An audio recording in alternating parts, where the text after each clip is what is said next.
अस्सलाम वालेकुम। अब हम शुरू करेंगे अपने लोकल सर्च एल्गोरिदम्स को।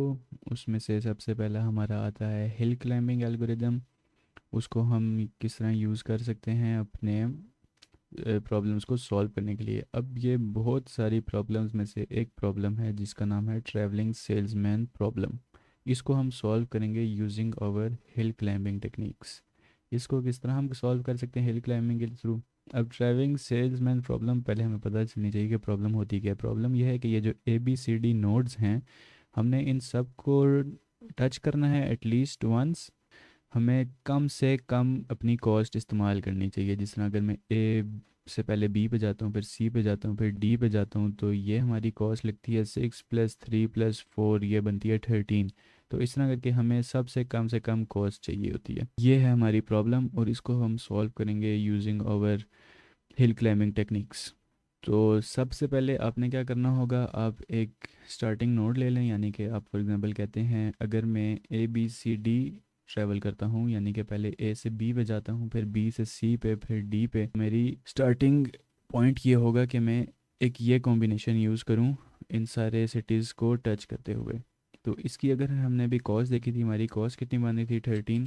तो मैं इधर साइड पे 13 लगूंगा। फिर अब इसके अलावा इसको यूज़ करते हुए हम और किस तरह की कॉम्बिनेशंस बना सकते हैं। तो सबसे पहले कॉम्बिनेशन क्या होगी कि हम ए और बी को स्वैप कर दें। अगर मैं लिखता हूँ ए और बी को स्वैप करके लिखूँ तो किस तरह होगा, A B A C D, एक ये कॉम्बिनेशन बन जाएगी। एक मैं कॉम्बिनेशन बना सकता हूँ कि मैं इस वाली में से बी और सी को स्वैप कर दूँ।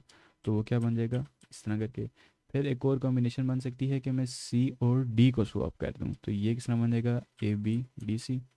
और एक और कॉम्बिनेशन बन सकती है कि मैं ए और डी को स्वैप कर दूं, तो ये बन जाएगी मेरी एक और कॉम्बिनेशन। तो अब ये मैंने ऑल पॉसिबल कॉम्बिनेशंस बना दी हैं जो जो इसको यूज़ करके बन सकती थी। तो हमने किया कि पहले 1 और 2 को स्वैप किया, फिर 2 और 3 को स्वैप किया, फिर 3 और 4 को स्वैप किया, फिर हमने 1 और 4 को स्वैप किया। अब ये जो चार हमने स्वैपिंग टेक्निक्स यूज़ की हैं, यही चार स्वैपिंग टेक्निक्स हम इन जो मेरे नए चिल्ड्रन बने हैं इनके साथ भी करेंगे। लेकिन हमने उनमें से किसी एक के साथ करनी होगी। अब वो एक किस तरह चूज़ करेंगे, सबसे पहले हम इनको कनेक्ट कर देते हैं। अब अगर आप देखें बी ए सी डी, अगर ये कॉम्बिनेशन होती है तो हमारी क्या कॉस्ट बनती है। हम जाते हैं बी, पहले जाते हैं बी से ए की तरफ, फिर जाते हैं हम सी की तरफ, फिर हम जा रहे हैं डी की तरफ। तो ये हमारी कॉस्ट क्या बन रही है, 6 + 1 + 4, ये बनती है 11। तो हम यहाँ पर साइड में मेंशन कर देते हैं इसकी कॉस्ट है 11। और ये जो ए सी बी डी है इसकी क्या कॉस्ट बन रही है, सबसे पहले है A to C, then C to B, then B to D. तो ये बनती है 1 + 3 + 2, ये बन गई हमारी 6। तो हम यहाँ पर लिख देंगे ये बनी है 6। और इसकी क्या बन रही है, ए बी डी सी की, ए बी डी सी की बन रही है A to B 6, B to D 2, and D to C 4। 6 + 4 10 + 10 12। तो इसकी बनी कॉस्ट 12। और डी बी सी ए की क्या बनी हमारी cost, D to B 2, B to A 6, and A to C 1। तो ये बन गई 6 + 2 8 एंड 9। तो इसकी बन गई हमारे पास 9 कॉस्ट। अब इनमें से सबसे छोटी कॉस्ट देखें, हमारे पास है 6। तो हम अब सिर्फ इस वाले को आगे फर्दर एक्सपेंड करेंगे स्वैपिंग करके, इंस्टेड ऑफ डूइंग दीज 3। इसमें मैंने गलती कर दी कि यहाँ पर इसका 9 नहीं बनता बल्कि 6 बनता है। मैंने काउंटिंग गलत की थी बात की। तो इसका 6 बनता है। आप इन दो में से अब कोई सा भी एक चूज़ कर सकते हैं। तो अगर मैं स्टेप बाय स्टेप बनाता जाऊँ, सबसे पहले हमने ए और सी को स्वैप किया तो हमारे पास बना सी ए बी डी।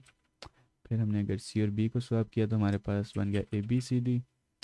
और अगर हमने बी और डी को स्वैप किया तो हमारे पास बन गया ए सी बी डी बी। फिर हमारे पास बन गया ए और डी को अगर स्वैप करें तो हमारे पास बनता है डी एच सी बी। अब सी ए बी डी है, इसकी क्या कॉस्ट बन रही है, E goes to A one, A to B 6, and B to D 2। तो ये बन रही है 9। इसको हम लिख लेते हैं 9। अब ए बी सी डी की हमने ये सबसे पहले निकाली थी तो मैं इसको एज ए 13 लिख देता हूँ। फिर हमने ए सी डी बी की देखनी है। ए सी डी बी की क्या बन रही है, first A to C 1, C to D 4, and D to B 2।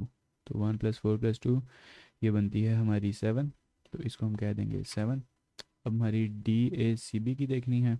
D goes to A 5, 5 फिर A to go C 1 and C to B 3, 5 + 3 8, 8 + 1 9, अभी आ गई हमारे पास 9। अब इधर अगर आप देखें हमारे पास ACBD है, इसकी कॉस्ट हमने निकाली थी कि 6 बन रही थी, और इसके चिल्ड्रंस की कॉस्ट देखें सारी, चिल्ड्रन की 9 है, 13 है, 7 है, 9 है। ये इसके सारे चिल्ड्रंस की जो कॉस्ट है वो अपने पेरेंट्स से बड़ी हो गई ना।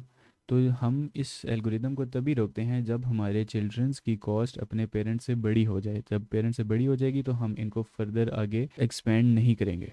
जब हमारे पास इस तरह ख़त्म होगी तो हम कह देंगे हमारा इस वक्त मोस्ट ऑप्टिमल सोल्यूशन यही है कि हम ACBD को यूज़ करें और हमारे पास सबसे से कम कॉस्ट आ जाएगी। इस ट्रैवलिंग सेल्स पर्सन प्रॉब्लम को सॉल्व करने के लिए हमें हिल क्लाइंबिंग के थ्रू इस तरह करना पड़ा कि अगर हमारे पास चिल्ड्रन की कॉस्ट अपने पेरेंट्स से बड़ी हो जाती है तो हम रुक जाएंगे। हिल क्लाइंबिंग का मेन मकसद यही होता है। इस तरह की आप और डिफरेंट प्रॉब्लम्स भी देखेंगे, 8 puzzle problem, N queens problem, उसमें भी आप यही कर रहे होंगे। जैसे जैसे आपके कॉन्फ्लिक्ट्स चिल्ड्रन के बढ़ जाएंगे अपने पेरेंट्स से तो आप वहाँ पर रुक जाएंगे, वहाँ पर आपने अपना एल्गोरिदम स्टॉप करना होगा। यहाँ पर अगर इसकी स्टॉपिंग कंडीशन लिखूँ मैं बोलूँगा इफ़, यहाँ पर आपकी स्टॉपिंग कंडीशन ये होगी।